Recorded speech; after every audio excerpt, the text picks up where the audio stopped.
Damas y caballeros, bienvenidos a un encuentro excepcional en la encrucijada, donde la ciencia más vanguardista se encuentra con la reflexión filosófica más profunda.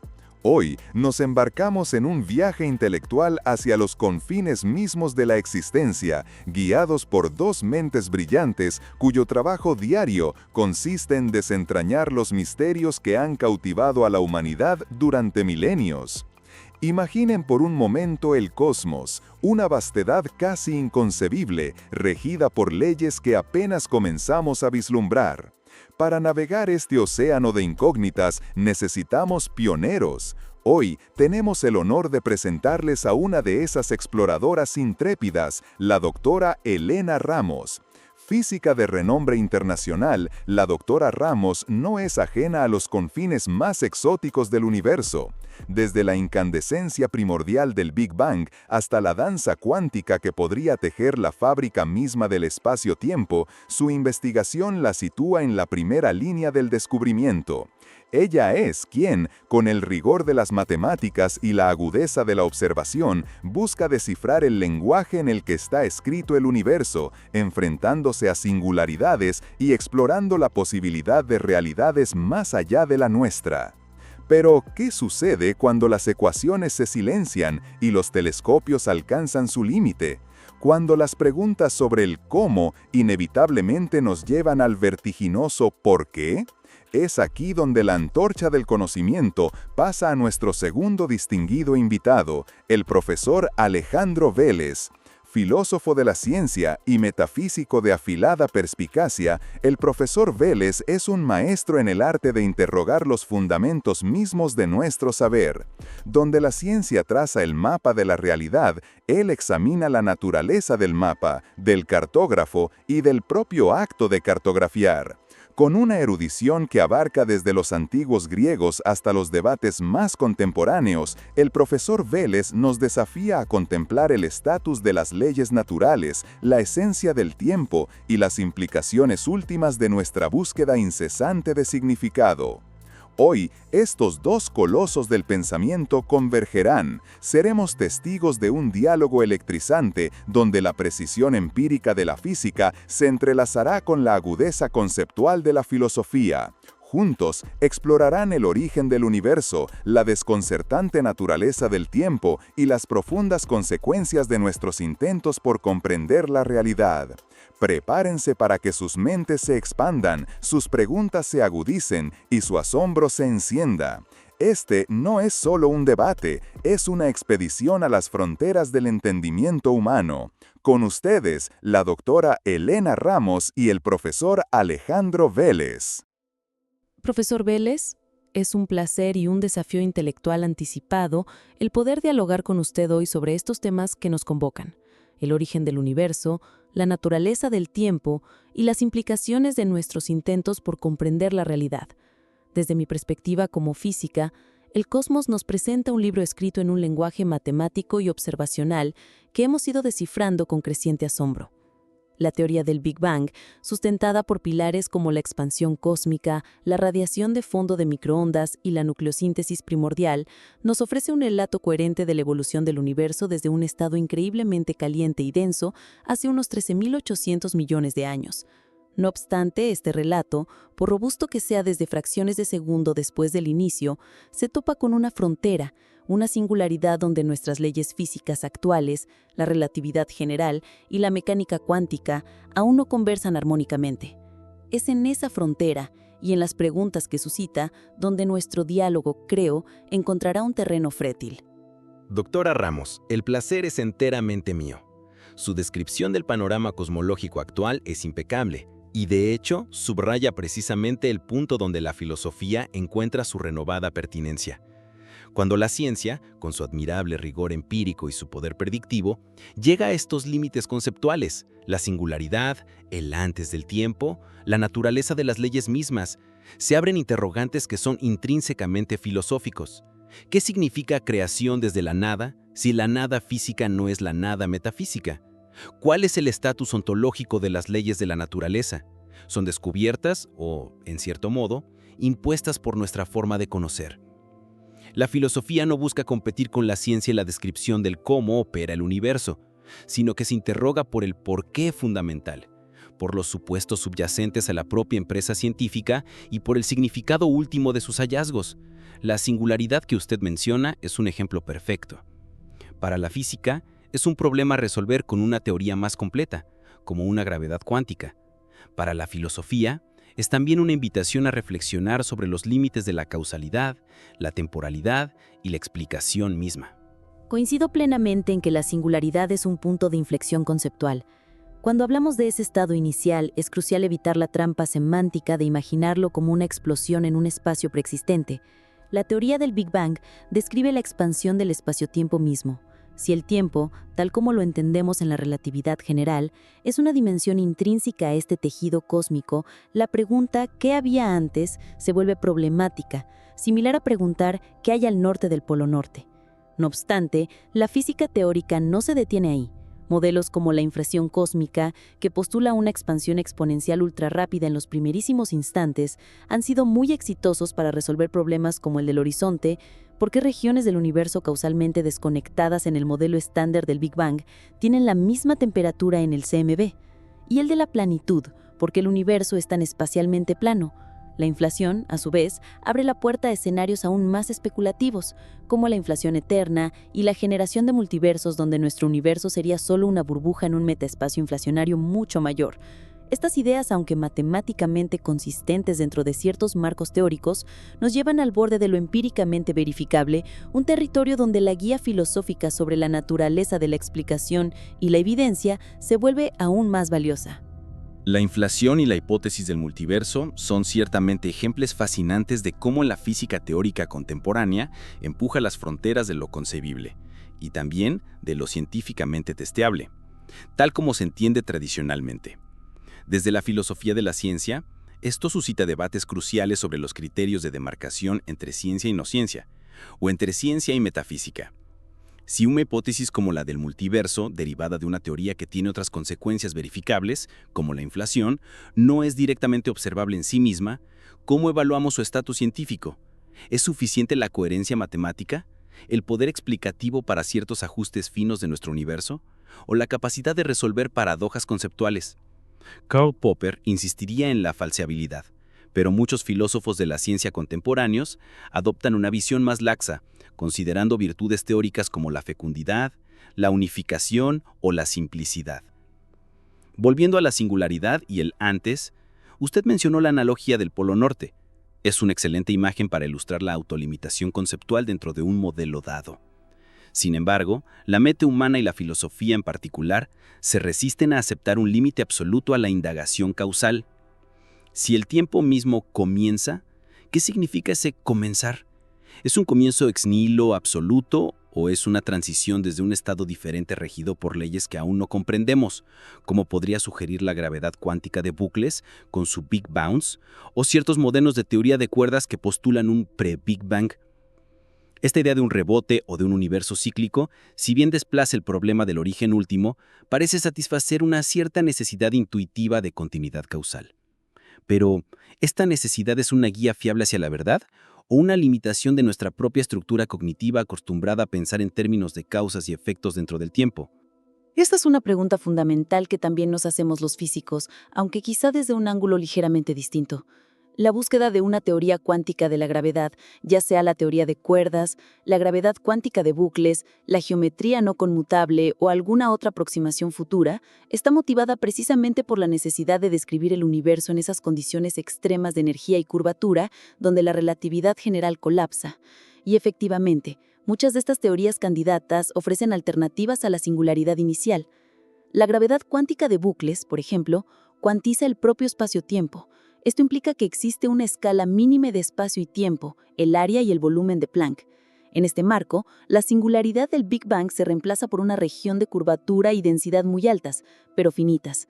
La extrapolación hacia atrás no lleva a un punto de densidad infinita, sino a un puente cuántico que podría conectar nuestro universo en expansión con una fase anterior de contracción, un universo preexistente que colapsó y rebotó. Esto da lugar a la idea del Big Bounce. La teoría de cuerdas, por su parte, postula que las partículas fundamentales no son puntos, sino cuerdas vibrantes unidimensionales en un espacio de dimensiones superiores, usualmente 10 u 11. Algunos modelos dentro de la cosmología de cuerdas, como el escenario pre-Big Bang de Benzaniano y Gasperini o el modelo ecpirótico o cíclico de Steinhardt y Turoko, también proponen que nuestro Big Bang no fue un comienzo absoluto, sino una transición.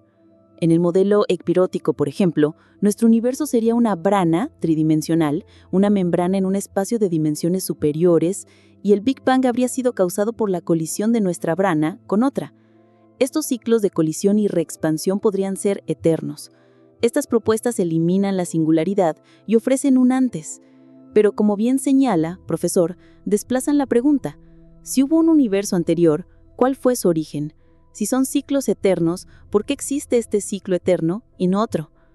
La física busca construir modelos matemáticamente consistentes y en última instancia, observables o cuyas consecuencias sean observables. Si un modelo de Big Bounce predice ciertas anisotropías específicas en el CMB que no predice la inflación estándar, entonces tenemos una vía para contrastarlo. Pero la pregunta por la existencia última del sustrato de estos ciclos o rebotes sigue siendo quizá de índole más metafísica. Exacto. La física puede, y debe, intentar retrotraer la cadena causal o descriptiva tan lejos como sus herramientas teóricas y la evidencia empírica lo permitan. Si se reemplaza una singularidad por un rebote o una colisión de branas, se ha logrado un avance científico notable al extender el dominio de aplicabilidad de las leyes físicas. Sin embargo, la pregunta filosófica por el fundamento último persiste. Si el universo es cíclico y eterno, ¿por qué un universo cíclico y eterno? ¿Es la pregunta por la contingencia versus la necesidad del ser? ¿Es el universo en su forma más fundamental, sea cual sea, algo que debe existir o algo que podría no haber existido? Leibniz formuló esto como la pregunta fundamental. ¿Por qué hay algo en lugar de nada? Si la ciencia nos dice que la nada de la que pudo surgir el universo, en algunos modelos como el de Vilenkin de túnel cuántico desde la nada, es un estado cuántico, particular, un vacío con leyes físicas preexistentes. El filósofo objeta que eso no es la nada absoluta, sino una nada física que ya es un algo muy estructurado. La pregunta por el origen de esas leyes mismas, o del sustrato cuántico que permite tales fluctuaciones, permanece. Esto se conecta con el problema del ajuste fino, fine tuning. Las constantes fundamentales de la naturaleza y las condiciones iniciales del universo parecen estar extraordinariamente ajustadas para permitir la existencia de estructuras complejas y vida. Si el Big Bang fue un evento único, esta precisión parece una coincidencia cósmica asombrosa. Escenarios como la inflación multiverso ofrecen una solución estadística. Si hay innumerables universos con diferentes constantes y condiciones, no es sorprendente que nos encontremos en uno que nos permite nuestra existencia, el principio antrópico débil.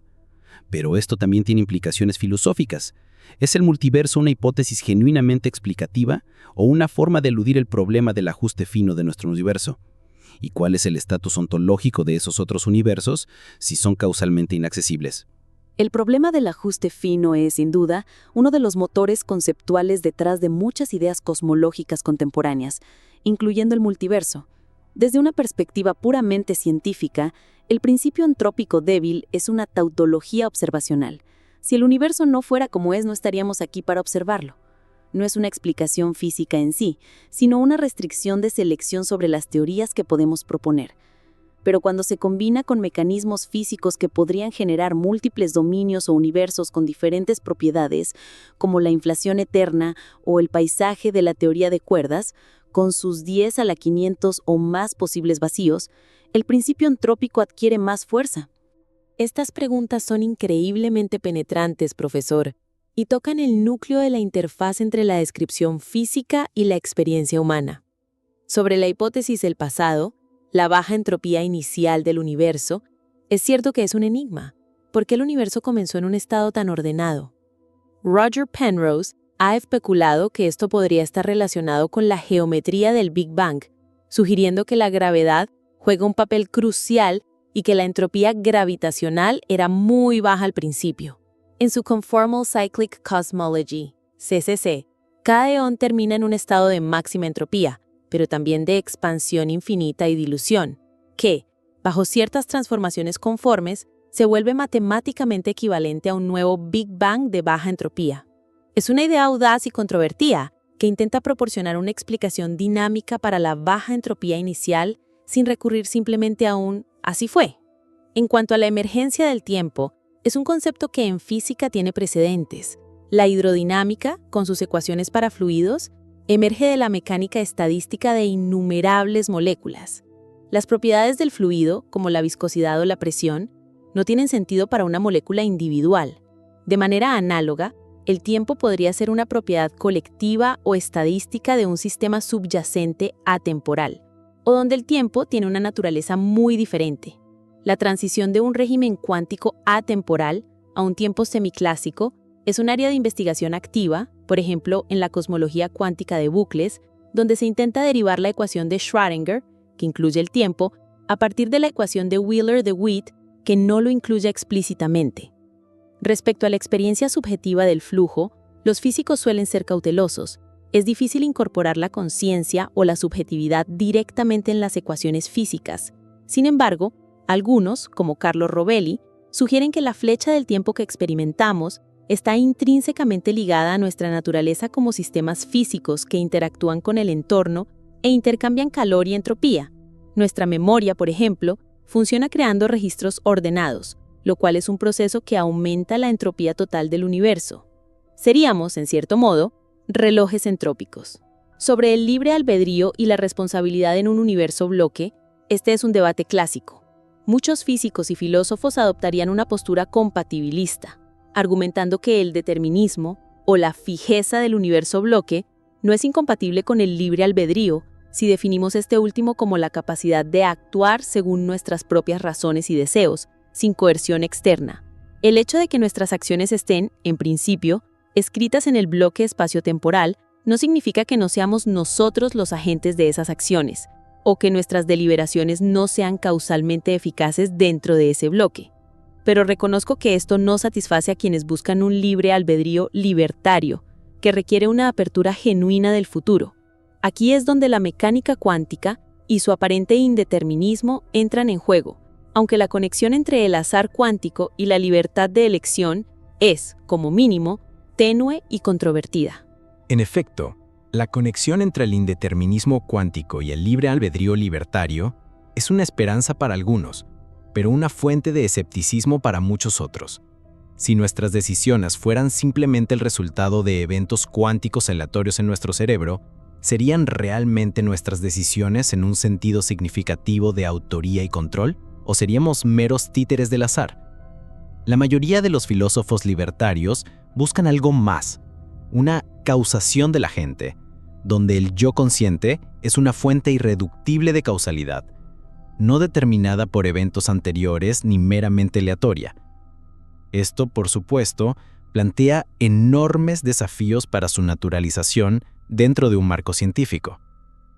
Pero volviendo a la mecánica cuántica y la causalidad, usted mencionó, doctora Ramos, que la mecánica cuántica introduce un elemento de indeterminismo en el resultado de las mediciones. ¿Podría profundizar en cómo esto afecta nuestra comprensión de la causalidad a nivel fundamental? Si la física clásica, con su demonio de Laplace, pintaba un cuadro de un universo causalmente cerrado y predecible, ¿qué cuadro nos ofrece la cuántica?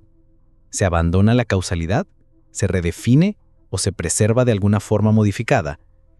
Y por supuesto el famoso problema de la medición y el rol del observador en la cuántica son temas que han generado ríos de tinta filosófica. La mecánica cuántica ciertamente redefine nuestra noción de causalidad, pero no la abandona por completo. La evolución de la función de onda de un sistema cuántico aislado, descrita por la ecuación de Schrödinger, o su análogo relativista, es perfectamente determinista y causal. Dado el estado del sistema en un tiempo t0, la ecuación predice unívocamente su estado en cualquier tiempo t posterior. El problema y el aparente indeterminismo surge en el acto de la medición. Cuando medimos una propiedad de un sistema cuántico, como la posición o el spin de un electrón, que antes de la medición podía estar en una superposición de múltiples estados posibles, el sistema colapsa a uno solo de esos estados y obtenemos un resultado definido. La mecánica cuántica nos da las probabilidades exactas de obtener cada uno de los posibles resultados, pero no nos dice cuál resultado específico se obtendrá en una medición individual. Este es el origen del indeterminismo cuántico. Ahora, ¿qué es este colapso de la función de onda? ¿Es un proceso físico real o una actualización de nuestro conocimiento? Aquí es donde divergen las interpretaciones. Interpretación de Copenhagen, Bohr y Heisenberg. Acepta el colapso como un postulado. Hay una división entre el mundo cuántico, descrito por la función de onda, y el mundo clásico del aparato de medida y el observador. La medición es una interacción irreducible entre estos dos mundos. Interpretación de muchos mundos. Everett. Niega el colapso. En cada medición, todos los resultados posibles se realizan, pero en diferentes ramas del universo, que se separan y ya no interactúan. La evolución es siempre unitaria, determinista según Schrödinger. Nosotros, como observadores, también nos ramificamos. Teorías de variables ocultas, Bohm, postulan la existencia de variables subyacentes que, si las conociéramos, restaurarían el determinismo. La mecánica bohmiana lo hace, pero a costa de introducir una no localidad explícita, influencias instantáneas a distancia, compatible con el teorema de Bell, pero conceptualmente desafiantes para la relatividad. Modelos de colapso dinámico, GRW y Penrose, modifican la ecuación de Schrödinger para que el colapso sea un proceso físico espontáneo y objetivo, que ocurre con baja probabilidad para sistemas microscópicos, pero muy rápido para sistemas macroscópicos, explicando así la apariencia clásica del mundo. Dependiendo de la interpretación, la causalidad se ve de manera diferente. En muchos mundos, o Bohm, el determinismo subyacente se preserva. En Copenhagen o modelos de colapso, hay un elemento de azar intrínseco. Sin embargo, aún en esos casos, la causalidad no se abandona. Un evento cuántico puede ser la causa probabilística de otro. Lo que se pierde es la predictibilidad perfecta del determinismo laplaciano. El rol del observador es, como usted dice, crucial en el debate. En Copenhagen, el observador o el aparato de medida clásico parece tener un rol activo en el colapso. Esto ha llevado a especulaciones sobre si la conciencia misma es necesaria, aunque la mayoría de los físicos hoy en día consideran que el observador es cualquier sistema macroscópico que interactúa con el sistema cuántico de forma irreversible, proceso de decoherencia. La decoherencia explica cómo un sistema cuántico, al interactuar con un entorno grande, pierde rápidamente sus propiedades de superposición y coherencia, pareciendo clásico para fines prácticos, pero no resuelve completamente el problema de la medición, porque un resultado específico y no otro. La riqueza y diversidad de estas interpretaciones de la mecánica cuántica son para un filósofo un testimonio de la profundidad de los problemas conceptuales que plantea. Cada interpretación tiene sus propios costos y beneficios ontológicos y epistemológicos. La interpretación de Copenhagen, con su corte entre lo cuántico y lo clásico, ha sido criticada por su aparente falta de precisión sobre dónde y cómo ocurre esa transición, y por el rol algo misterioso del observador o del aparato de medida. Parece introducir una dualidad fundamental en nuestra descripción del mundo. La de muchos mundos, aunque ontológicamente extravagante, con su proliferación de universos, tiene la virtud de preservar el determinismo de la ecuación de Schrödinger y eliminar el problemático colapso. Sin embargo, plantea serias preguntas sobre la naturaleza de la probabilidad, si todo sucede, qué significan las probabilidades bornianas, y sobre la identidad personal a través de las ramificaciones. La mecánica bohmiana, al postular variables ocultas, restaura el determinismo y una ontología de partículas con trayectorias definidas, pero su no localidad, aunque compatible con los resultados experimentales del teorema de Bell, choca con el espíritu de la relatividad y exige una suerte de orden implicado o conexión global instantánea que es difícil de visualizar y aceptar.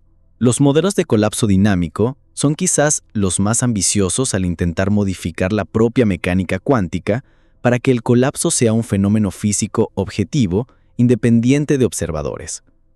Si tuvieran éxito y fueran empíricamente distinguibles de la MQ estándar, representarían un avance enorme.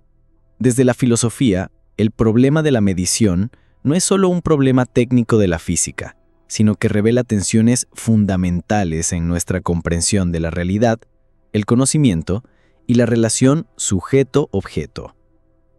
Si el observador juega un rol en actualizar la realidad, como en Copenhague, entonces, ¿hasta qué punto es la realidad independiente de nosotros?